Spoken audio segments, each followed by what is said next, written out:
Bien en direct du studio Wilma TV. Wilma TV, c'est les studios de référence qui abritent les installations de la télévision Wilma TV. Je suis bien le bishop Neb Pawa et je suis en train de représenter le parti APC. Voilà, les partis APC. Et j'ai revêtu aussi la casquette des serviteurs de Dieu, les bishops qui encadrent et qui conduit par la grâce de Dieu l'église marché dans l'amour.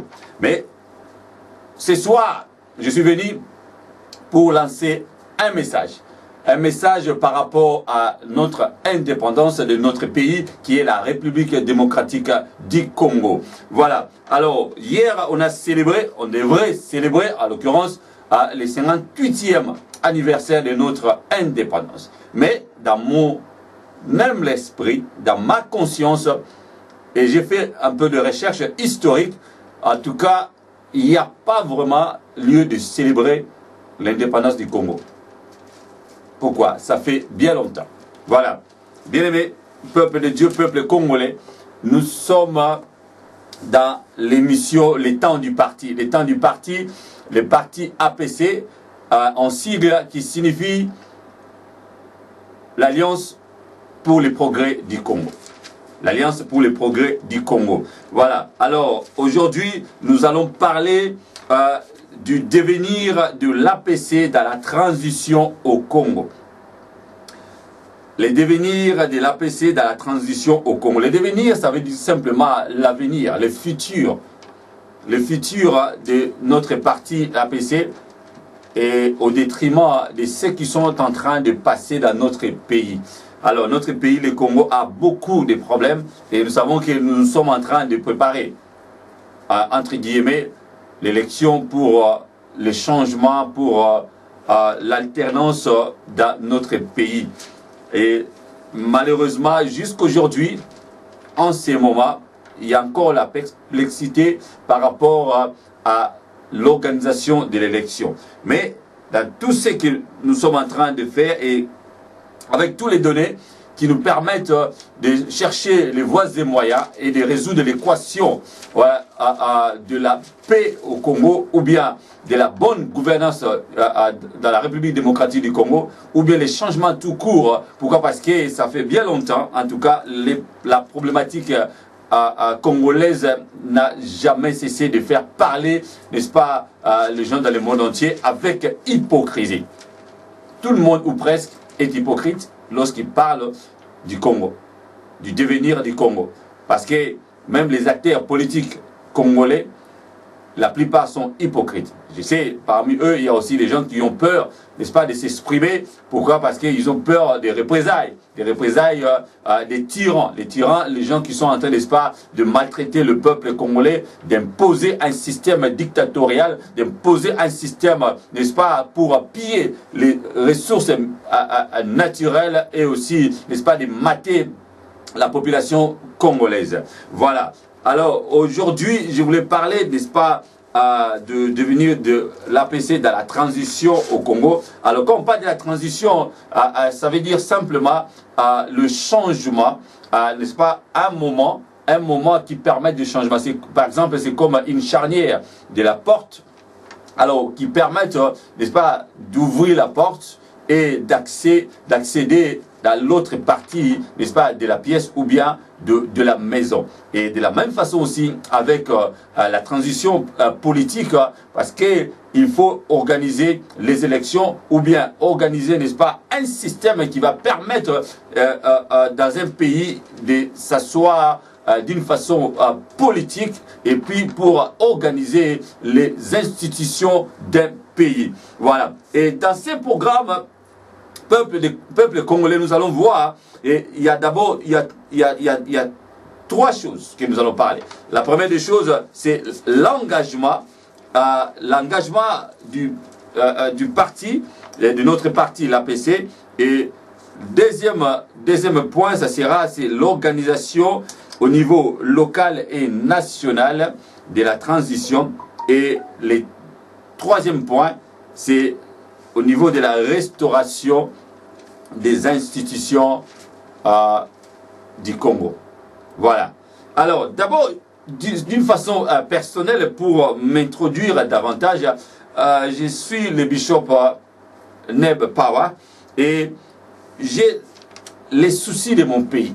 C'est pourquoi j'ai intégré le parti APC et par la grâce de Dieu, j'ai eu le mandat de représenter ces partis au niveau de Londres, l'Angleterre, et j'ai fait partie aussi, n'est-ce pas, de l'équipe qui travaille d'arrache-pied, l'équipe dynamique de l'APC. Et je salue, n'est-ce pas, l'honorable Henriette Ouamou Ataminia, donc celle qui est la représentante, n'est-ce pas, la personne morale de ces partis, et aussi toute l'équipe jeune qui travaille d'arrache-pied, qui est en train de faire les travaux des titans. Et je salue mademoiselle Kalonji Genève et aussi le secrétaire général Tshisekedi Wa Moulolo. Alors, j'ai béni le Seigneur de gloire parce qu'il a béni le Congo, les sous-sols congolais et aussi le peuple congolais. Voilà, c'est pourquoi, comme mes aînés, mes aïeux, on voit d'abord Barak, il a travaillé avec Déborah. Pourquoi? Pour permettre au peuple d'Israël d'avoir, n'est-ce pas, d'arracher la liberté avec Déborah. Et de la même façon aussi, on a vu Daniel et Néhémie, ils ont travaillé aux côtés du roi. Et ils avaient les soucis, n'est-ce pas, de leur pays, de leur nation. Ils ont réussi, tant bien que mal, de reconstruire les murailles, n'est-ce pas, d'Israël, le peuple d'Israël. Alors aujourd'hui, c'est les Congo. Et ce message, il s'agit du peuple congolais. C'est pourquoi parfois, quand on parle du Congo, ça énerve. Mais nous allons faire en tout cas beaucoup d'attention parce qu'avec la colère, on n'arrive pas vraiment à raisonner, à réfléchir ou bien à trouver des bonnes solutions ou bien des bonnes décisions à prendre. Voilà. Alors, on voit, et dans la vie des personnages bibliques, il y a aussi ce qu'on appelle le roi David. David qui avait les soucis, n'est-ce pas, de son peuple. Il a travaillé toute sa vie. Pour quoi? Pour permettre à son peuple d'avoir des territoires, d'avoir, n'est-ce pas, la liberté et aussi la paix et la joie de vivre. C'est ça, c'est pourquoi le Seigneur, le Dieu créateur, il a donné la vie à tout à chacun. La Bible nous dit que par un seul sang, Actes chapitre 17, par un seul sang, Dieu a créé tout le monde, a créé le peuple. Et il a subdivisé son peuple, il a fait que le peuple devienne, n'est-ce pas, dans le monde entier, et il a séparé les frontières. Et c'est lui qui a séparé les frontières. Mais pourquoi tout le monde s'acharne au Congo? Voilà. Et ce qui m'a interpellé par rapport à la vie de David, dans le livre des Actes chapitre 2, versets 29 à 31, que je vais lire parce que je suis un serviteur de Dieu. La Bible, c'est mon support de réflexion. Alors, la Bible me dit, dans le livre des Actes chapitre 2, versets 29 à 31, je vais lire rapidement. Peu importe ta foi, bien-aimé, nous sommes dans un parti politique, il n'y a pas, n'est-ce pas, l'interdiction de pratiquer sa foi, et nous sommes tous égaux devant notre idéologie. Voilà, moi, c'est ça c'est ma source d'inspiration, et surtout par rapport à ces messages que je vais lancer, par rapport à cette émission, à ces programmes, les temps du parti. Alors, ma Bible, moi, me dit, dans le livre Actes chapitre 2, versets 29 à 31, il a dit, frère, il m'est permis de vous parler très clairement au sujet du patriarche David. Il est mort, il a été enterré et sa tombe se trouve encore aujourd'hui chez nous. Mais il était prophète et il savait que Dieu lui avait promis avec serment que l'un de ses descendants lui succéderait comme roi.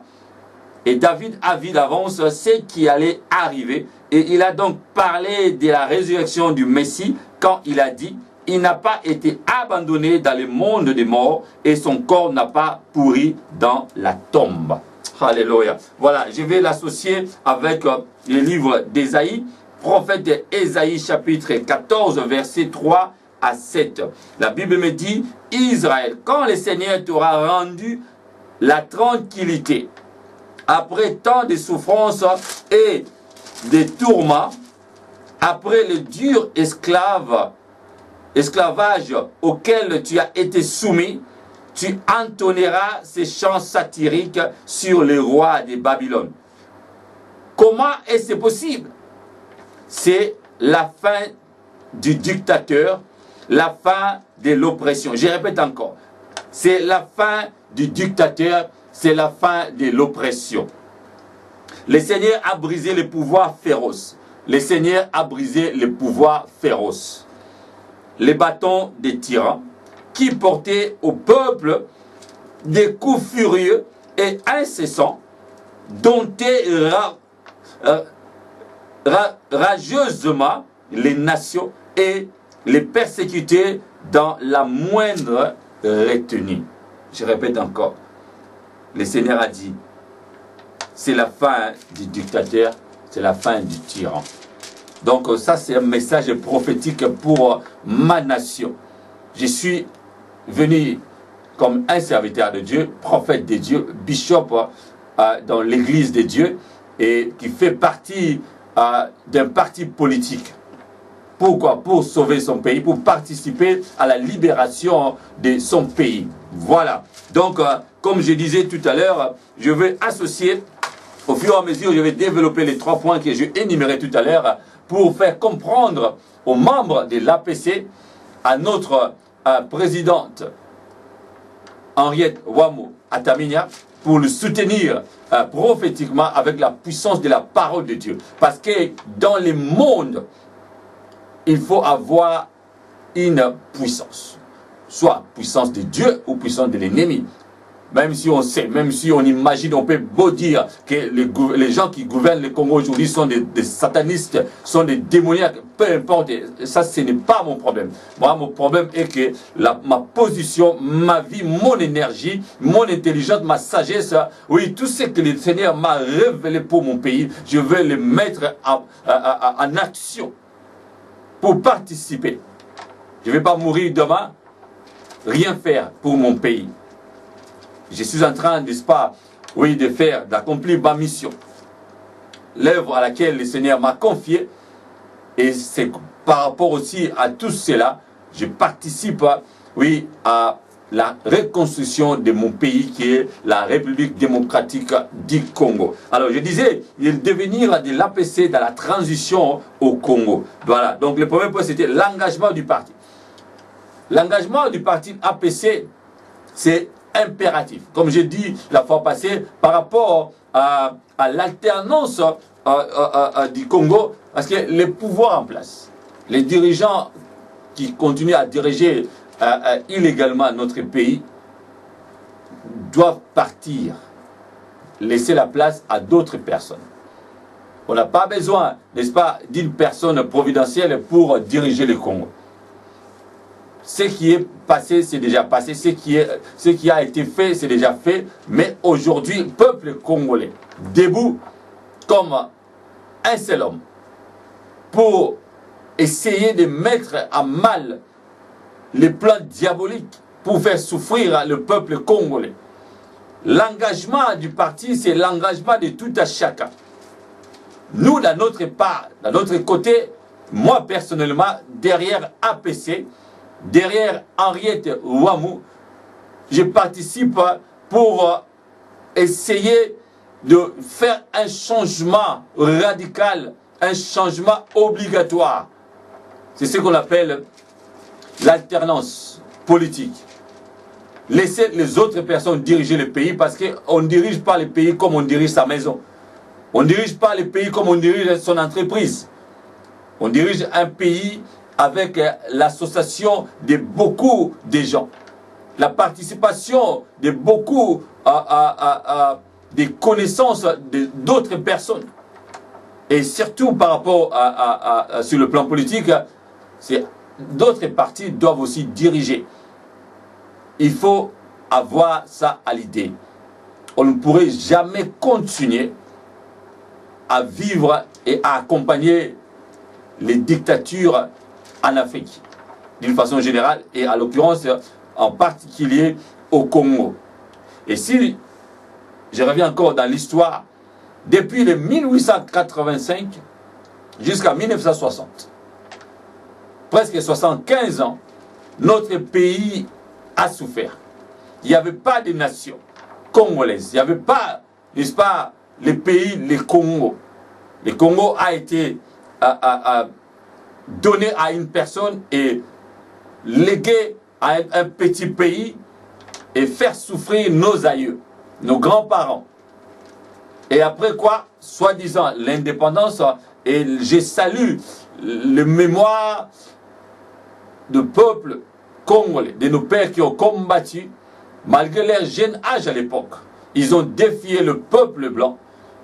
Ils ont défié, n'est-ce pas, la puissance impériale pour accéder, pour donner notre pays la souveraineté nationale. Malgré leurs efforts, on a vu de 1960 jusqu'à hier, le Congo n'a jamais été libre. Le Congo n'a jamais été libre. C'est pourquoi, ce soir, par la grâce que le Seigneur Dieu m'a confiée, je parle de l'engagement prophétique des APC. APC, c'est un parti prophétique. C'est un parti qui va participer à la transition qui va être élaborée pour préparer le nouveau gouvernement, pour préparer la nouvelle République démocratique du Congo. Peuple de Dieu, peuple congolais, c'est le moment, c'est le temps de se mettre debout. Il ne faut plus jamais avoir peur de mourir à cause d'une cause noble, de lutter pour son pays, de lutter pour sa nation, de lutter pour son peuple, de lutter pour son territoire. On a vu partout ailleurs, pour instaurer la paix, pour avoir un pays souverain et pour avoir un peuple digne, il y a eu des gens qui ont combattu, qui ont même sacrifié leur vie. Et c'est comme ça, depuis que le monde est monde, c'est comme ça que ça va se passer ici-bas sur terre.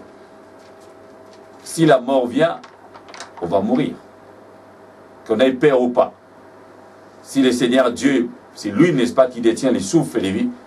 On a vu beaucoup de gens, n'est-ce pas, passer par des situations difficiles, des circonstances difficiles, mais n'ont jamais été morts. Ils sont toujours vivants. Mais il y a des gens aussi qui meurent sans pour autant être malades, être dans un accident. Voilà. Donc c'est ça, la vie. La vie, il faut être courageux. Parce que ce n'est pas toi et moi qui ont choisi de vivre. C'est Dieu qui a choisi pour nous de vivre. C'est pourquoi un engagement, c'est avoir le courage de se mettre debout, de dire un mot et de faire une action et de continuer, n'est-ce pas, à faire la suivi d'une action. Et c'est comme ça que nous allons aller de l'avant. Et on a des exemples, je peux citer, au Ghana par exemple, il y a Asantewaa pour garder la dignité du peuple Ashanti. Elle a combattu, elle a défié, n'est-ce pas, les étrangers pour donner la dignité et garder les territoires des Ashanti. De la même façon aussi, on a le nom, n'est-ce pas, de Jeanne d'Arc. Et si on remarque bien aimé, peuple congolais, il n'y a que le nom des femmes. C'est une des raisons aussi, je suis en train de soutenir Henriette Ouamou à Taminia. Parce que je sais, il y a une grâce en elle, son courage, sa détermination, son amour du peuple congolais et son engagement pour restaurer la valeur de l'identité congolaise. Voilà. Et dans ces points, qu'est-ce qu'on va faire par rapport à cet engagement? Alors, ça va permettre au parti APC de participer à l'organisation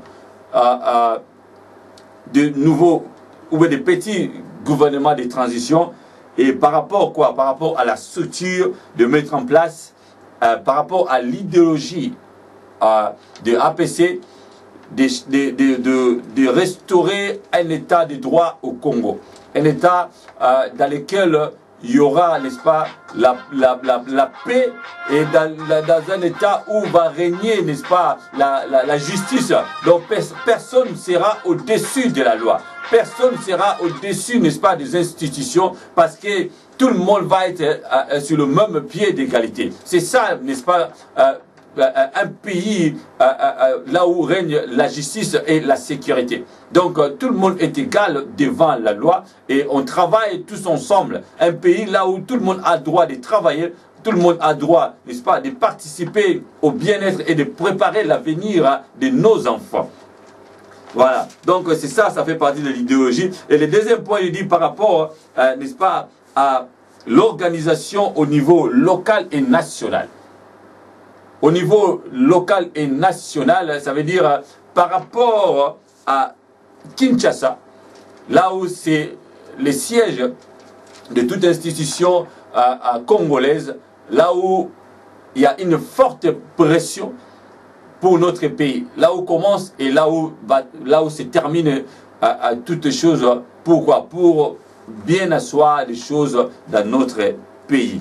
Voilà, après l'engagement, il faut avoir l'organisation. Alors, au niveau local, dans l'équipe de l'APC, nous allons travailler d'arrache-pied pour encore avoir beaucoup, n'est-ce pas, du courage à l'équipe qui travaille à Kinshasa.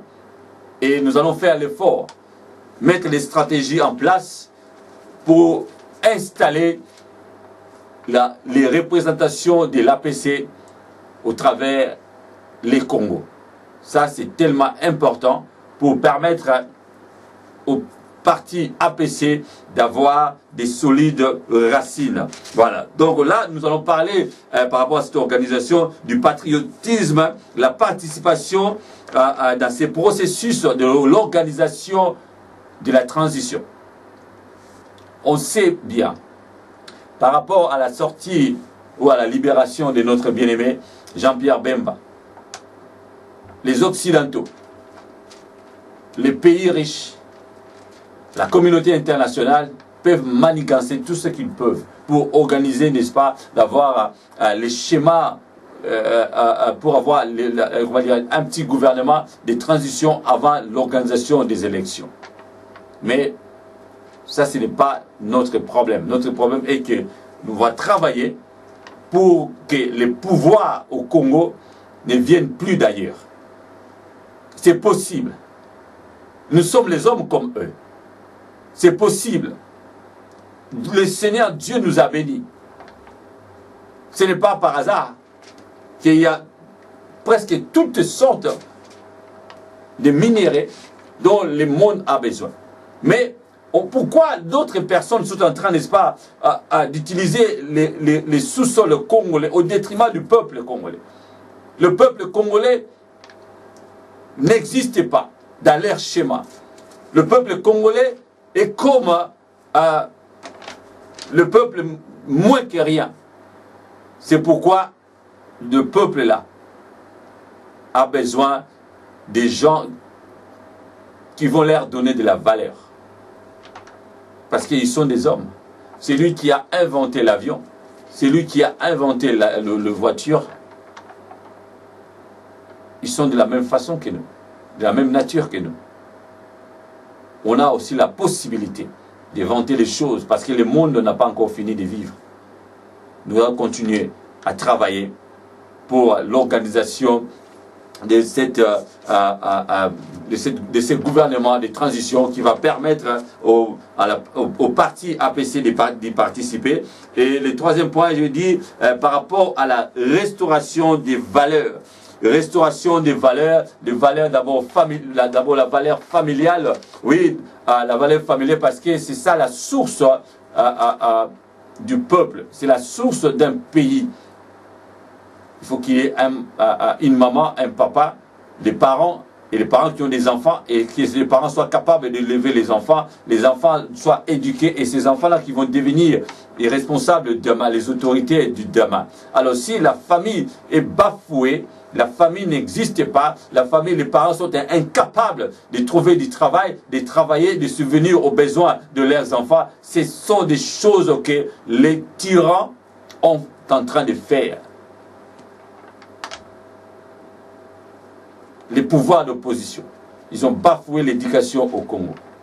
Donc nous allons restaurer l'éducation, nous allons restaurer la famille, restaurer l'éducation, restaurer les systèmes du travail. Donner du travail au peuple. Vous êtes au gouvernement, mais si les gens travaillent, ils ont de quoi manger. Ils ne vont pas vous déranger au pouvoir. Alors, il y a des choses que nous pouvons, les mécanismes, par exemple, les mécanismes de mettre en place pour travailler avec des nouvelles infrastructures, les hôpitaux, les écoles. Alors, comment nous allons travailler s'il n'y a pas des infrastructures au Congo? Mais c'est possible. Un pays grand, il y a les ressources minières, il y a la population, il y a quoi? La démographie. Et ce peuple-là, il y a les territoires grands, 2 345 000 km² au Congo. On peut travailler. L'agriculture, ça génère le travail. Les ports, les frontières, ça génère de l'argent, des revenus qui vont permettre au gouvernement de créer ou bien de construire des infrastructures. Alors, pour conclure, on a lu, n'est-ce pas, deux passages bibliques. Il dit, comme David, je suis aussi prophète, je suis l'homme de Dieu et je suis aussi politicien. Je travaille pour le bien-être de mon pays et le Seigneur m'a fait grâce, il m'a dit, ça c'est un message prophétique, c'est la fin du tyrannie, c'est la fin du dictature, c'est la fin de la dictature, c'est la fin, n'est-ce pas, des choses qui ne glorifient pas les dieux au Congo. Peuple congolais, soyons debout, travaillons ensemble. Donc, le devenir de l'APC, c'est par rapport à dans la transition au Congo, nous allons participer et nous allons travailler pour avoir un pays meilleur. Soyez bénis.